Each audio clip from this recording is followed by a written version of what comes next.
Newspapers. This young Indian lawyer refused to take off his turban in public and so on. So he was instantly famous in South Africa. Now when we reached there, the Indian community were also divided and there were different types of Indians. There were the Parsi merchants who had been there for a very long time, trading.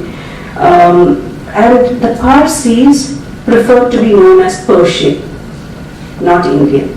Then there were Indian Muslim traders. They preferred to be known as Arab, because the vast majority of Indians there were actually coolies.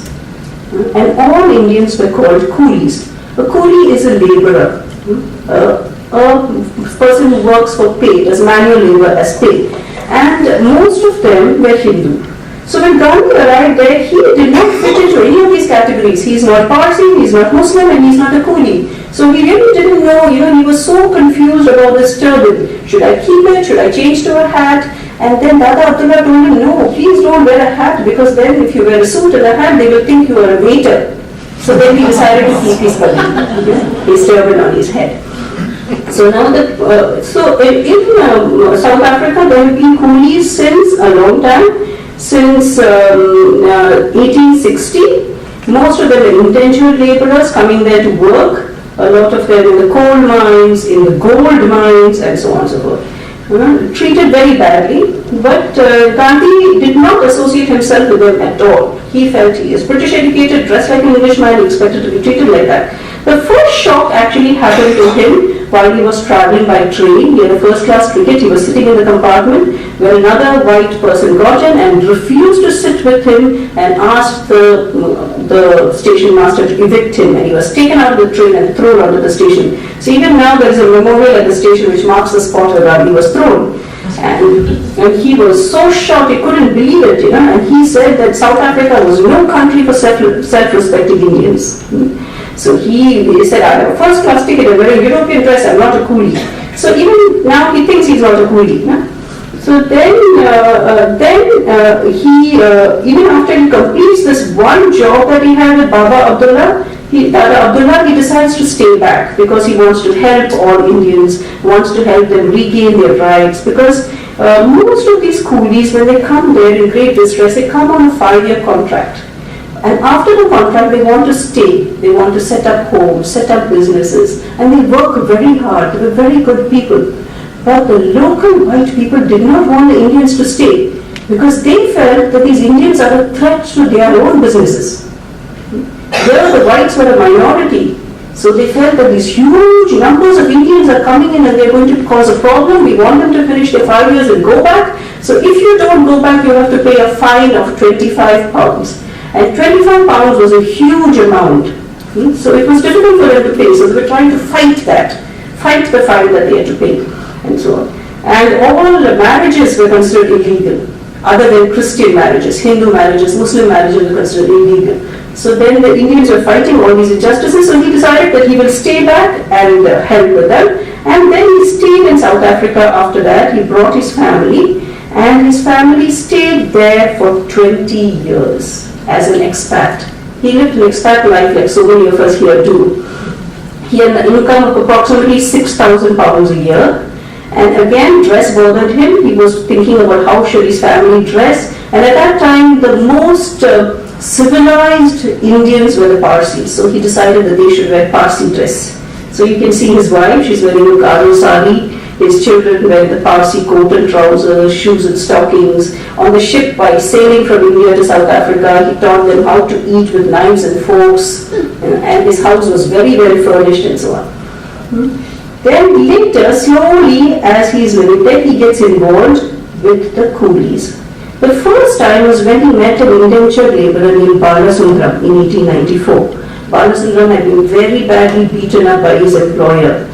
He had his teeth were broken, he was bleeding. He came to Gandhi asking him whether he will help, and then Gandhi felt so sorry for him, so he went to his employer, got him to be released from his bond and got him a job somewhere else, got him compensation, medical treatment and so on. So Balasundram was so happy, so he went and told all the other coolies that, if you're in any trouble, you should go to this young lawyer named Gandhi and he will help you.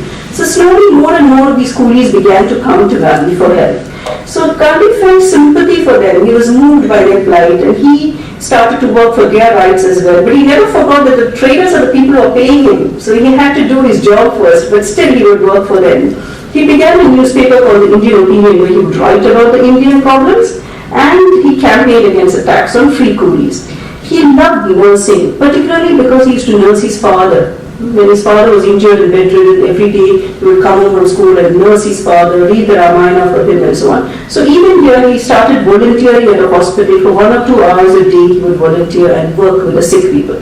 So when the war started, he began an ambulance corps, a volunteer ambulance corps, and began to nurse the injured. The first time was during the Boer War. The British were fighting the Dutch settlers, and also during the Zulu rebellion in 1906. And the Zulu rebellion was particularly very tragic, because most of the people who were injured were the blacks, and the white doctors and nurses refused to touch them.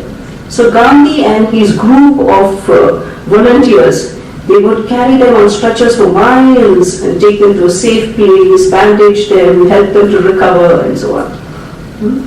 So then after this, he is very influenced. He was reading a lot at this time, and somebody gave him this book by John Ruskin, which is Unto This Last. It's all political essays, and it talks about self-reliance, it talks about local village governments, communal living, and simple stuff. He's very influenced by that. He felt that every person mattered. It doesn't matter if you are so wealthy or if you're earning well. Even a poor man who does a small job should get paid, should be able to live well. Every person should be equal. So then, because he was so influenced by this book, he began a commune. He started a community of people living together in a farm outside the town.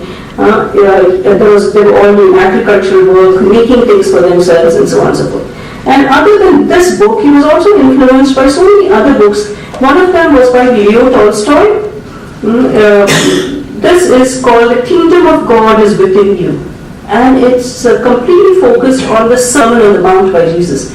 So he decides to read more. He reads the Hindu Upanishads, English translations, the saying of Zarathustra, the biography of Muhammad, about the Buddha, he reads the Quran in translation, and he picks and chooses bits and pieces from all these different religions, and he tries to form his own philosophy from what he has. And but this is the one book, Tolstoy's book is the one that influenced him really, because the next farm that he, commune that he builds, he names it the Tolstoy farm. He gets a gift of 1,100 acres of farmland from a German friend named Hermann Kallenbach, and he builds his commune over there. There are people of different nationalities, different castes, all living together, working together. Everyone is self-sufficient. You have to do your own washing, cooking, cleaning, and so on. Now he began to wash his own clothes, and he was a very bad dhobi, because he had never done this before in his life. So when he would wash his clothes and starch them, sometimes they would be so stiff, and then when he moves, there will be bits of starch falling onto his coat and so on, white powder all over his coat. So when he used to go to the law court, the other lawyers used to laugh at him. They used to make fun of him, but he was not bothered by the ridicule at all. So how much he has changed from how he was, and how far he has moved. The clothes itself changed. Yes, when he went to the court, he was formally dressed, but otherwise what he wore was a very simple outfit. This is him in his dress when he was with the ambulance corps, and the other one was the commune, the clothes that he was wearing at the commune that you can see here as well. It is based on prison uniforms. And the sandals that they wear, actually they learned it from a neighboring monastery, how to make it, and they used to make it themselves. And it is while he was living at Tolstoy farm that he actually coined this phrase Satyagraha. Satya means truth, Agraha means desire, want, need, force. And he describes exactly what it is, that it is not passive resistance. So when an injustice happens, you don't have to sit quietly and suffer. You have to suffer with courage. You have to make your enemy know that what he is doing is wrong. So this is what he was fighting, the vote for voting rights, for Asiatic registration, and the annual tax on free laborers. At this time he writes a book himself called Hind Swaraj. Hind means Indian, Swam means self, Raj is rule. It is a political manifesto. And it's not a very polished piece of writing, it's very crude, but it's very clear on what he wants, what he thinks. He writes very clearly, you do what you want, I am going to do what I believe in.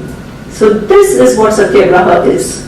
I will do what I believe in. Use truth as your anvil, use non-violence as your hammer. Anything that does not stand the test will drop to the anvil of truth and hammered with non-violence, reject it.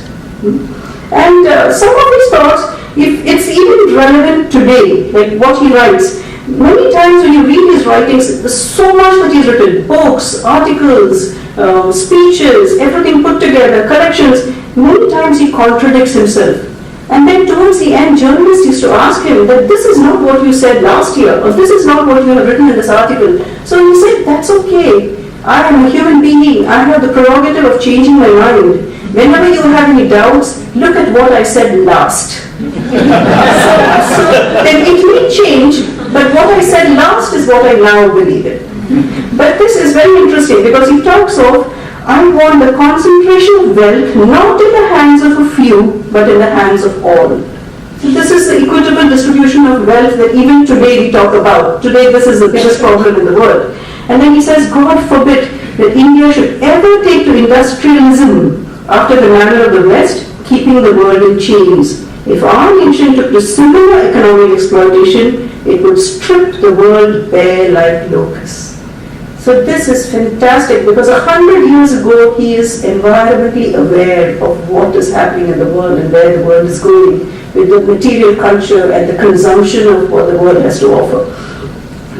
Now the biggest episode that happened there was this coal miners' march at Natal. This was an epic march. 5,000 indentured workers were working in the coal mines. They are fighting for their rights. And they began to march and the authorities refused to let them protest. They beat them up, gathered them all together, pushed them onto trains, took them back to the coal mines. Even then they refused to fight, and they were beaten up so badly that some of them died.